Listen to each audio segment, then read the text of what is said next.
He was a great kid. Everybody loved him. Daniel Juarez was an 18-year-old soccer standout, making Brighton High School's varsity as a freshman. But in 2012, Daniel smoked pot with a friend and went crazy, stabbing himself 20 times. He died within minutes. If he wouldn't have smoked that marijuana that night, he would still be here. Law enforcement and medical accounts obtained by CBS 4 support Erica Juarez's conclusion about her brother. While smoking pot that night, Daniel Juarez told a friend he was too high. "I just had an epiphany," said Juarez. Then he lost it. An autopsy showed 38 nanograms of THC, the active ingredient in marijuana, in his body. That's 8 times the legal limit for pot impairment. No other substances were detected. The coroner wrote that marijuana intoxication led to his suicide.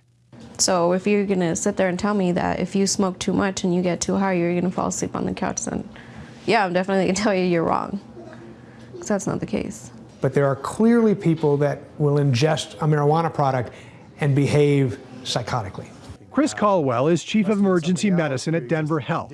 More and more, he sees patients who've ingested marijuana, then make bad decisions. Do you see them coming in and suicidal in any way? So yes, you do see that. And every week, people who've ingested marijuana are out of control. That we have to restrain to ensure the fact that they aren't either a danger to themselves or other people. 8 years ago. Then there's Ann Clark in Boulder. Her 17-year-old son Brant killed himself in 2007. 3 weeks before his suicide, my son smoked a lot of marijuana with friends, and he experienced a sudden, major psychotic break.